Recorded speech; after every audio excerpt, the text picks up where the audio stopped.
Breaking news చూస్తున్నాం. నెల్లూరు జిల్లా ఆత్మకూరులో వీవీప్యాట్లు బయట దర్శనం ఇవ్వడంతో కలకలం రేగింది. స్థానిక ప్రభుత్వ పాఠశాలలో 200కు పైగా వీవీప్యాట్లు కనిపించాయి. దీంతో వెంటనే కలెక్టర్ దర్యాప్తుకు ఆదేశించారు. ఆర్టీఓ పాఠశాలను తనిఖీ చేసి విషయం తెలుసుకుంటున్నారు. బహుశా ర్యాండమైజేషన్ స్లిప్లు అయి ఉండవచ్చని ఉన్నతాధికారులు భావిస్తున్నారు.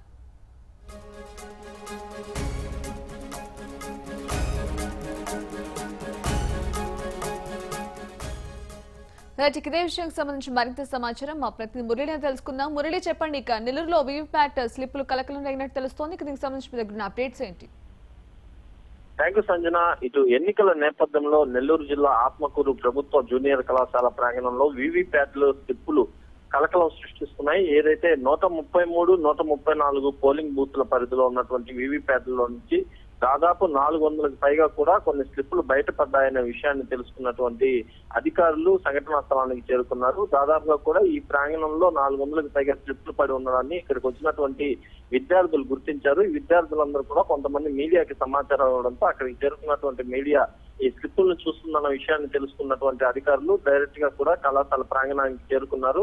అయితే ఇంతలోనే ఈ విషయం కళాశాల ఇటు జిల్లా కలెక్టర్ ముత్యాల రాజుకి తెలిసింది. ముత్యాల రాజు సైతం దీనిపైన సీరియస్ అయ్యి వెంటనే ఈ విషయంపై ఉన్నతాధికారుల దృష్టికి తీసుకెళ్తాను, అక్కడ ఉన్నటువంటి సిబ్బంది ఎవరైతే ఉంటారో సిబ్బంది దీనిపైన బాధ్యత తీసుకోవాల్సి వస్తుంది, వెంటనే సంఘటనా స్థలానికి చేరుకుని పూర్తి వివరాలు ఇవ్వాల్సిందని చెప్పడంతో ఇటు ఆర్డీఓ స్థాయి అధికారులతో పాటు అక్కడ ఉన్నటువంటి ఆర్డీఓ చంద్రరాముడు ఇతర సిబ్బంది సంఘటనా స్థలానికి చేరుకుని విచారణ చేపట్టారు. అయితే కళాశాల ప్రాంగణంలో ఉన్నటువంటి దాదాపుగా కూడా 400కు పైగా ఉన్నటువంటి వీవీప్యాట్ స్లిప్లను అక్కడికక్కడే స్పాట్ లోనే దగ్ధం చేసినటువంటి పరిస్థితి కనిపిస్తుంది. వాస్తవంగా అయితే ఆ స్లిప్లను తీసి అసలు జరిగినటువంటి ఘటన ఏంటి, దీనికి సంబంధించి వివరాలు ఎలా ఉన్నాయనేది తెలుసుకోవాల్సినటువంటి అధికారులు ఒక్కసారిగా కూడా దీన్ని దగ్ధం చేయడంతో దీనిపై ఒక అనుమానాలు కూడా వ్యక్తం అవుతున్నాయి. కనీసం దానికి సంబంధించి అక్కడ ఉన్నటువంటి ఎవరైతే పోటీ చేసినటువంటి నేతలు ఉన్నారో అభ్యర్థులు ఉన్నారో వాళ్ళకి సైతం సమాచారం అందనటువంటి పరిస్థితి కూడా చెప్పుకోవచ్చు.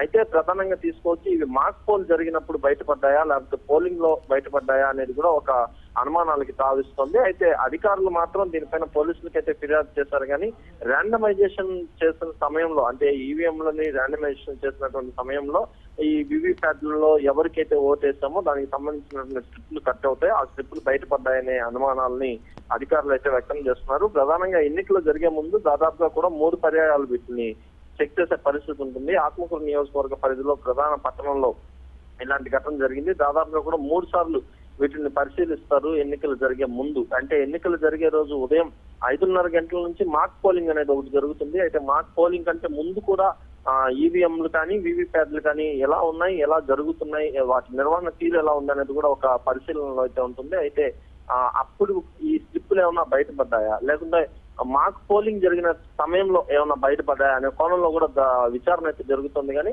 ఈ స్లిప్పులు మాత్రం బయటపడినటువంటి స్లిప్పులను అప్పటికప్పుడు మాత్రం దగ్ధం చేయడం అనేది మాత్రం అధికారులు నిర్లక్ష్యం అని చెప్పుకోవచ్చు. మరోవైపు ఏదైతే అటువంటి స్లిప్పులు ఉన్నప్పటికీ వీవీప్యాట్లలోంచి బయటపడేటటువంటి స్లిప్పులు ఉన్నప్పటికీ వాటిని జాగ్రత్త పరచాల్సినటువంటి సిబ్బంది వాటిని నిర్లక్ష్యంగా రోడ్డు పైన ఏదైతే పోలింగ్ బూత్ల మధ్యలో పడడం కూడా ఒక దీనికి కూడా దారి తీస్తుందని చెప్పుకోవచ్చు. వీవీప్యాట్లలో నుంచి వచ్చినటువంటి స్లిప్పులు ఎవరికైతే మనం ఓటేసామనేది ఆ స్లిప్పుల్లో బయటపడుతుంది 7 సెకండ్ల లోపు.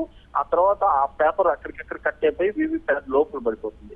ఆ స్లిప్పులంతా కూడా ఒక్కసారిగా బయటపడడం అనేది మాత్రం ఒక సంచలనం అని చెప్పుకోవచ్చు. వీటిల్ని ఏదైతే మాక్ పోలింగ్ సమయంలో కానీ లేదా ముందరగా చెక్ చేసినటువంటి సమయంలో కానీ ఈ 2 సమయాల్లో సైతం వాటిని తీసుకొని వచ్చి గట్టిగా భద్రపరిచి సీల్డ్ కవర్ లో అటు జిల్లా అధికారులకైనా అప్పచెప్పాల్సి ఉంటుంది, లేకపోతే అక్కడ ఉన్నటువంటి స్ట్రాంగ్ రూమ్ కానీ లేకుంటే ఆయా నియోజకవర్గాల పరిధిలో ఉన్నటువంటి ప్రధాన కేంద్రాల్లో కానీ భద్రపరచాల్సి ఉంటుంది. అయితే దీనికి సంబంధించి అవి 2 కూడా కాకుండా ఒక్కసారిగా దాదాపు 400కు పైగా కూడా స్లిప్పులు బయటపడడంతో దీనిపైన ఒక అనుమానాలు అయితే స్థానిక నేతలు కానీ వీళ్ళు వ్యక్తం చేస్తున్నటువంటి పరిస్థితి కనిపిస్తుంది. ఎవరైతే ఇక్కడ కళాశాలకు సంబంధించినటువంటి విద్యార్థులు ఒక్కసారిగా చూడడం వల్ల ఈ విషయం బయటపడిందని చెప్పి చెప్పుకోవచ్చు, లేకుంటే దీని స్థాయి ఏ విధంగా ఉంటుందో కూడా తీసుకోవచ్చు. మరోవైపు జిల్లా కలెక్టర్ ముత్యాలరాజు మాత్రం దీనిపైన స్పందించి ఇప్పటికే దీనిపైన చర్యలు తీసుకోవాలి, ఎవరైతే కింద స్థాయి అధికారులు ఉంటారో వీళ్ళందరినీ కూడా సంఘటన స్థలానికి వెళ్ళమని చెప్పి మాత్రం ఆయన ఆదేశాలు జారీ చేసినటువంటి పరిస్థితి కనిపిస్తుంది. ఇప్పటికే దీనిపైన పోలీసులకు సైతం ఆర్టీఓ చిన్న రాముడు ఫిర్యాదు కూడా చేసినటువంటి పరిస్థితి కూడా కనిపిస్తుంది. కళాశాల ప్రాంగణాన్ని ఆర్డీఓతో పాటు ఇతర సిబ్బంది కూడా పరిశీలించారు. అయితే ఒక్కసారిగా కూడా 133, 134 పోలింగ్ బూత్ల పరిధిలో ఉన్నటువంటి వీవీప్యాట్లలోంచి వచ్చినటువంటి స్లిప్పుల్ని అక్కడికక్కడే ఎవరు పర్మిషన్ లేకుండా అధికారులు సిబ్బంది చేత తగలబెట్టించడం అనేది మాత్రం ఒక ప్రశ్నార్థకరంగా మారింది. దీనిపైన జిల్లా కలెక్టర్ ముత్యాలరాజు ప్రత్యేకమైనటువంటి విచారణ మాత్రం చేపడతారని చెప్పి కూడా తెలుస్తున్నటువంటి పరిస్థితి. ఓవరాల్ గా తీసుకుంటే కనుక ఏదైతే రాష్ట్ర వ్యాప్తంగా కూడా ఈవీ ప్యాడ్లు అలాగే ఈవీఎంలు సరిగా పనిచేయలేదు, వీటి వల్ల ఎన్నికలు సజావుగా జరగలేదు అనే విషయాలపై అటు అధికార పక్షం చంద్రబాబు నాయుడు ఇప్పటికే పలుసార్లు ఈసీని కూడా కలిశారు. అదేవిధంగా ఇతర పార్టీ నేతలు కూడా దీనిపైన కొంత సందిగ్ధత వ్యక్తం చేస్తున్నటువంటి పరిస్థితులు కనిపిస్తున్నటువంటి నేపథ్యంలో ఇవాళ నెల్లూరు జిల్లాలోని ఆత్మకూరులో ఈ విధంగా వీవీప్యాట్లలో స్లిప్పులు బయటపడడం అనేది మాత్రం ఒక సంచలనంగా మారుతుందని చెప్పుకోవచ్చు. జిల్లా అధికారులు దీనిపైన ఎలాంటి నిర్ణయం తీసుకుంటారనేది మాత్రం వేచి చూడాల్సిన పరిస్థితి ఏర్పడింది. స్లిప్పుల్ని దగ్ధం చేయడం వెనక మాత్రం ఏంది, దీని పరిస్థితి ఏంది అనే దానిపైన కూడా అక్కడ ఉన్నటువంటి స్థానిక అధికారులు కానీ స్థానిక పార్టీలకు సంబంధించినటువంటి నేతలు కానీ ప్రశ్నార్థకరంగా ఉన్నటువంటి పరిస్థితులు కూడా కనిపిస్తాయి. ఓవరాల్ గా తీసుకుంటే దీనిపైన విచారణ చేపడతామని చెప్పి జిల్లా కలెక్టర్ ముత్యాలరాజు చెప్తున్నారు. ర్యాండమైజేషన్ సమయంలో మాత్రమే ఈ స్లిప్పులు బయటపడి ఉంటాయని చెప్పి అనుమానాలు కూడా ఆయన వ్యక్తం చేస్తున్నటువంటి పరిస్థితి కనిపిస్తుంది. అయితే మాక్ పోల్ జరిగిన సమయంలో ఈ వీవీప్యాట్లలో వినియోగించేటటువంటి ఈ స్లిప్పులు బయటపడి ఉంటాయేమో అని ఒక సందిగ్ధత వ్యక్తం చేస్తున్నప్పటికీ అలాగే బయటపడాల్సే పరిస్థితి మాత్రం ఉండకూడదు. ఖచ్చితంగా ఆ స్లిప్పుల్ని భద్రపరిచి ఏదైతే ఒక సీల్డ్ కవర్ లో ఉంచి భద్రపరచాల్సిన అవసరం ఉంటుందని చెప్పి అక్కడ ఉన్నటువంటి కొంతమంది కూడా చెప్తున్నారు. అక్కడ ఉన్నటువంటి ఆర్టీఓ వచ్చిన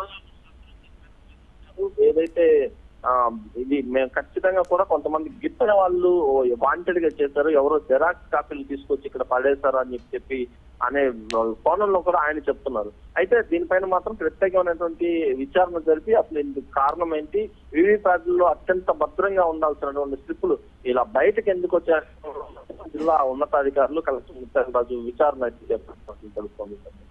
okay right, thank you Murali.